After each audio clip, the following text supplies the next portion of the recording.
Hey everybody, it's Brad again, and today I'd actually like to talk to you about networking, specifically in the cannabis industry. But to be perfectly honest, most of what I discuss is usually, spans across both the cannabis industry and pretty much all other industries. And what I want to talk about today is networking. So I have just recently been to a number of these events. I'm about to go to a number of them in the coming weeks. So last week on Thursday, I headed to Oakland for the New West Summit. Still one of my absolute favorite conferences in the cannabis space, and that was in Oakland this year, third year in the row. Spent 4 days there. On Sunday, got back Monday morning, saw that I had also the Cannabis Sustainability Symposium going on Tuesday and Wednesday, more conferences, more networking events, and doing the Cannabis Quarterly Caucus tonight, have some more coming up. So I've been to a lot of these networking events lately, especially, and this has been on my mind, and that is that in our industry, we don't know how to network very well. In most industries, people don't know how to network very well, but it's an special challenge in the cannabis industry because we all work in the same industry and we all have similar interests in terms of what brought us to the table. So the first big problem that I noticed when it comes to networking, especially in cannabis, is that networking conversations are all very one-sided, and usually the people talking to each other have an agenda. What I mean is, like, I'm at an event, I go up to somebody, I start talking to them with the sole intention of, maybe I can turn this into a useful relationship, maybe I can make a sale out of this, maybe this person can refer me to somebody who can help me make a sale. But what the conversation turns into whenever people think this way is like a really quick filter to determine whether the time you're spending with another human is really worth your time. And this is a very cynical and terrible way to look at meeting people. Whether you're in an industry or not, if we're meeting people with the sole intention of trying to get something out of them, we're already exploiting the situation, and we're already exploiting the mind and the emotions of the person we're trying to talk with. So, in networking, this is particularly rife. I'll tell you a really funny story. While I was at the New West Summit in Oakland, we were at one of the last night's sort of, event happy hours after the reception for the conference. And I was talking with three amazing women who work in the social goods space of cannabis, real good friends of mine, and we were all just enjoying the time together. We were smoking a really great joint that we got from some California grow, and just talking and having a good time. This guy comes up to us. He's a lawyer from Canada. None of us know who he is. We've never met him. He walks into the conversation to introduce himself, which, by the way, is a pretty brave thing to do at networking events, so I never begrudge somebody for wanting to join a conversation. And anyone who deals with social anxiety knows it's extremely hard to just go up and talk to strangers. I'm an extrovert, and I don't really even like to do it because it often feels like I'm just intruding. So this dude jumps into a conversation. The single very first thing he has to say to us, not like, hey, how have you been enjoying your time, or what, do you prefer California weed over Colorado weed? What are your thoughts?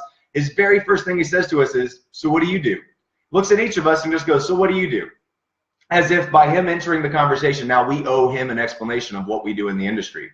As if us working in the industry is the only part of this conversation or this engagement that's relevant to him, and really only if the answers fit what he's looking for. I mean, it's very clear whenever somebody enters a conversation this way that that's what they're getting at. And we all just kind of stop and look at each other like, should we even bother answering this guy? One of my friends was a little faded by this point, and she was just particularly keen on being blunt. And it just made for a really funny, awkward interchange. Nobody really wanted to address this guy on his terms or tell him what we did, because honestly, the very last thing we wanted to do was have to divert what was fun and personal into something that fits his agenda. And I do agree, at least he was being honest. A lot of times, you never know if people are being honest or not. And in fact, if they're really smooth, they know how to coax out of you what they want and make you feel like they actually care and are really engaging. So that is a good point. And this guy wasn't the worst in terms of talking with it, but it just brought up this idea that, like, if we start conversations this way, we're not having real conversations. We're not really getting to know who we're talking to. When you're trying to pick someone to do business with, emotionally, psychologically, no matter how much we want to logically justify a business deal, for the most part, we're not going to do business with people we really don't like. That there's exceptions to every rule, but for the most part, we do business with people we like. We spend time with people we like. So if somebody comes up and just starts talking to you, and all they're interested in is whether you're worth their time so that they can choose to do a sale, there's nothing personal about that. I don't know who that person is. I don't know why I would do business with them. So there's a few tips I have on how you can better address these types of situations. Because when you do intrude, if you want to call it that, into someone else's conversation at a networking event, which is, that's the rules, that's how it's supposed to work, figure out better icebreakers, connect to people on a real level. Ask them about where they're from in terms of, what city were you born in? What culture are you from? But, try to get more specific. What hobbies, what motivates you? What specifically do you like to do on the weekend? What makes you a person? The reason I say all these things is, although they're fluffy and they're not really addressing, the reason why we're all together, which is the cannabis industry or whatever other industry that we're networking for. But the reason why you have these conversations is because I don't look at myself in the mirror and say I'm a cannabis marketing and sales strategy guy. I don't define myself in any way by my job role or by the function I perform to get paid. That's just what I do for labor. That is not who I am. And if you ask me who I am, I'll tell you I'm an 18-year-old punk rock actor because that's how I see myself. I haven't acted on stage in a very, very long time, and only somewhat in front of video. And I don't get to go to punk rock shows that often. So am I really a punk rock actor? Well, that's who I see myself as. So if you start engaging me on what makes me tick or what motivates me, I'll start talking to you about acting and the thrill and energy of getting in front of people and working in a creative team. And you'll start to learn things about me that actually will be relevant for you to translate into business, but you're actually getting into the core of who I am and understanding my psychology and my psyche, and now we have something with which we can discuss. So try to really get more personal. There are a few of these conferences I've gone to that are really good at facilitating this. The Cannabis Sustainability Symposium is one of those. Hassan, I totally agree with you. In those types of really specialized conversations. So for those who don't know, the Cannabis Sustainability Symposium was a conference that was specifically focused on how we can bring more sustainable practices into the cannabis industry, not just from an environmental standpoint, but also from labor and fair trade. And because the subject matter brings all these people together in a way that they're all trying to collaborate to achieve the similar aim, you find that you're going to get a lot less of this in that sort of environment than you will, say, at MJ Biz Conference, where you have 15,000 people and everybody's paying a shit ton of money to be there, and they're all trying to reap some sort of ROI out of it. So totally agree. The Sustainability Symposium was the least of that I've seen in most of the conferences I attend. New West Summit also is one of my favorite conferences. And so one of the things that makes these environments, so if you're looking to throw a networking event, or if you're working on a conference and you're trying to find ways to interface with the conference so that you can bring some people together, the number one thing that I can suggest to you is curate that group of people. The reason the Sustainability Symposium and New West, in my opinion, are two of the best conferences in the space is because it's a well-curated group of people. These are people who have expertise and skill sets and certain things that that differentiate them from just your general cannabis business owner. You don't get as much of the sort of money hungry or mom and pop style operations going on in these types of places. You get people who are a little bit more interested in talking about the future of tech and innovation in the space or sustainability in the space. And by having that focus and that theme, and then curating the group of people, you're going to have a better conference. Unlike MJ Biz, who has 15,000 people showing up, and they're literally anyone and everyone, New West is always small and a lot more intimate and much more curated. The Sustainability Symposium, very much the same way. So if you're looking to throw a networking event or a conference, think about the right theme, the right collective that you can bring into that space. And that in and of itself is already doing an incredible job. Just really putting in the work of curating that guest list. Don't try to get everyone in the world. Also, don't try to make it easy on yourself. You shouldn't use automated tools to share this and hope that if you just get it to the most amount of people, they'll come. Get on the phones. Start having meetings with people that you really trust, that are great nexus points to a bunch of other people, and they help filter the general populace who are going to come to your space for you, but they can also, bring the right people who are going to collaborate in the right ways to that space. So that's the first thing you can do if you're going to be throwing an event, is really try to curate that group of people. The second thing you can do is don't try to mix networking with education and training unless education and training is the intention of the event. I see this a lot at networking events where they're bringing people in to talk about certain things, and what are they doing? They're throwing a panel of people up right in the middle of it. I've actually made this mistake myself too, to be perfectly honest, so I'm not going to act like I'm perfect and don't make these mistakes. When I was at the Cannabis at the 420 kickoff party, and right in the middle of an incredible networking event, I had some programming in the audience or in the auditorium that was separated from all that was going on. And what I found was I was splitting focus. It was like there was programming, there was networking, but marry the two should really meet. And I see this a lot at different networking events. Well, they're right in the middle of the thing. They'll be like, we're going to have an hour of networking, then we're going to have an hour of panels, and then another hour of networking to close it up. And I'm always left wondering, why are we doing the panel? I mean, for the most part, if you're curating a group of people, they kind of know what they need to know. So let's let them talk and collaborate and spend the most amount of time enjoying each other. If you do that, you're going to have a successful event. Hands down, you don't need to have programming at all. If you're going to insert programming in the middle of that, you're sort of putting a break right into the middle of all of the momentum that you're generated in the first hour. And people who show up late will only get maybe 15 minutes of that networking time. So they're just now getting started, and then you're telling them, okay, everybody, stop what you're doing, sit down, listen to these experts in the room talk about themselves and what they do, and then get back up and resume what you were doing. That in and of itself is a full stop on the momentum. Secondly, usually in those spaces, the people who are on stage are really just self-promotional. So it's very rare that I actually learn anything in these environments. And I know some people do learn some things from these environments, but in my opinion, that's why you should have learning events and networking events, and keep the two things separate.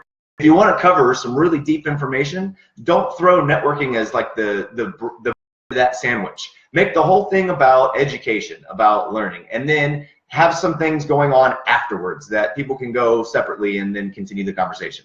One of the things the Sustainability Symposium did very well. It was a day of learning and listening to people share their expertise, not really promoting themselves. And then afterwards, after all that was done, then you could get together and go do some stuff. There was a reception. That's the best way to facilitate education. Don't throw it in the middle of a general networking environment. That's where things really go wrong. One of the really cool conference formats I've been to that was outside of the cannabis space, and I've been talking to a few people in the cannabis space about this because I'd love to see this done, is what was called the Genius Conference. And I went to this in Austin.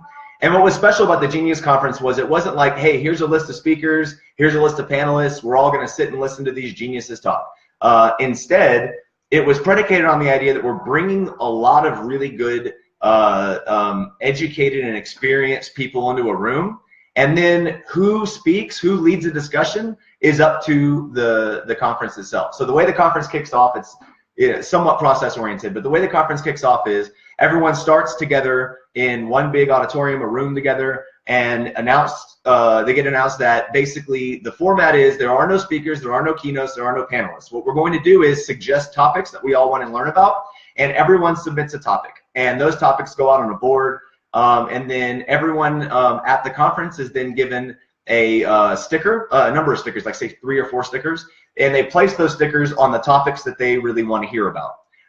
Now, I presented a topic. I was also going to lead that discussion, because if you present a topic, you're going to lead the discussion. So in a way, I was putting myself out there as I could be a potential discussion leader, a potential keynote, whatever, right?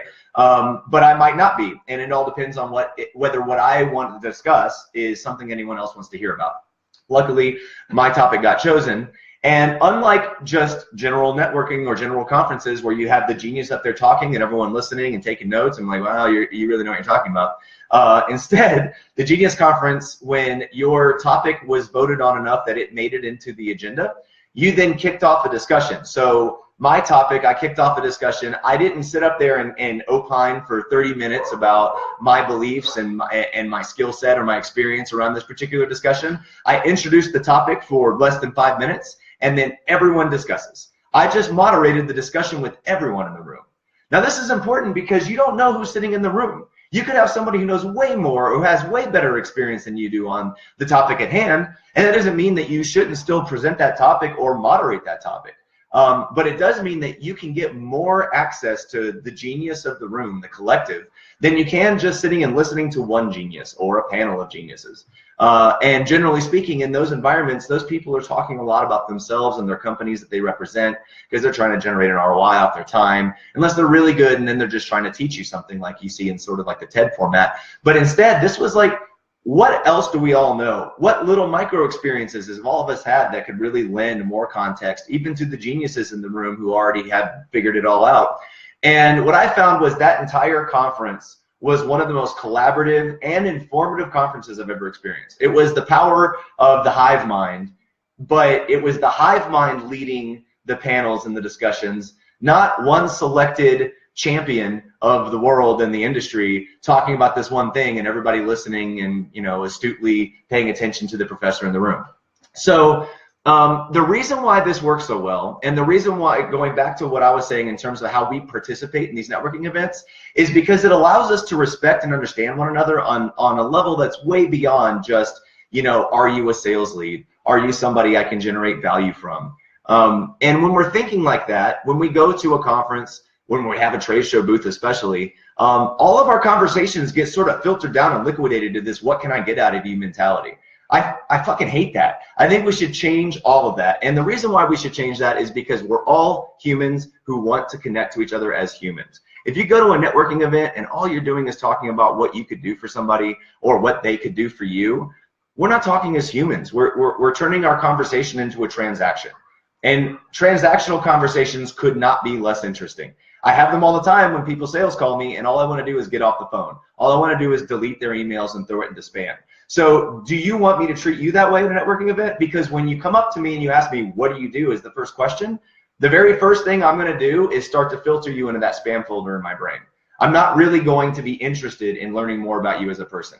If you come up to me and, you know, you ask me, you know, so just curious, what do you like to do in Denver for the weekends? That's a total pattern interrupt. I will not expect that question.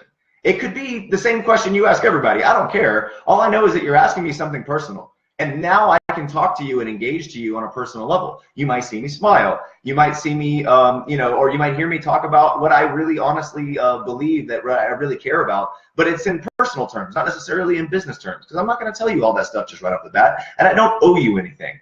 If you come up and talk to me on a personal level, I'll be more likely to engage with you on a personal level. Maybe I find out that we like each other, then we can get to the business. But don't just start, you know, with the end goal in mind. You know, work into it. Let's find out if we even like each other before we start talking about whether we can do business with each other. I'm not going to send someone business if I don't like them, and especially if I don't trust them. And I generally don't trust people who just come up to me with an agenda. So I expect we're all the same. Yet when we get into these environments, we just immediately auto-correct into that script in our brain that is like, we're in a networking event. Everyone here is here to network and do business. So what do? Is the first question I'm going to ask. And it's easy and it's cheap and it doesn't really show very much thoughtfulness or care. And so you're going to get the same thing in return. What you put into this is what you're going to get out. So, you know, what I want to leave you with is this. First, be human. Talk to people like people. Don't just go up to them and try to get what you need out of them. If you're trying to extract that value without putting in the work, without investing in who they are, you're never going to get it. In fact, most likely I'm going to stop talking to you from this point forward. You know what I mean? So be personal, be human. Address people in networking events the way you want to be addressed. Don't think about what you're trying to get out of them. If you're facilitating an event, don't throw programming that is educational right into the middle of what should be people interacting with each other. Rest on your laurels that if you get the right people in the right space, they're going to do all of the good work. They're going to network with each other. They're going to extract value out of the event, and they're going to be like, that was cool. You had the right people in the right space. I really enjoyed that. Really good example of this, and I noticed Ricardo's watching, was the Grasslands party in Oakland. The Grasslands party had no speaking in the middle of it. It had no agenda to it other than just to get the right people in the right room, have a great time, say, here's what's going on, and let's all enjoy each other. And it was the best party at the conference. So, you know, put in the work to get the right people in the right room. Let them be humans with one another, and you're going to win. If you're trying to do something educational, make everything you're doing educational. Make it all programming, and that's why we're there. Those types of things, I think, can really improve the industry at large, especially improve the networking that we do within the industry. And the more that we start to solve these problems on all sides, the better off we're all going to be. So anyway, that's what I've got for you on networking. By all means, reach out to me if you have any further questions, but I'll probably see you at a number of networking events here soon. Thanks for watching.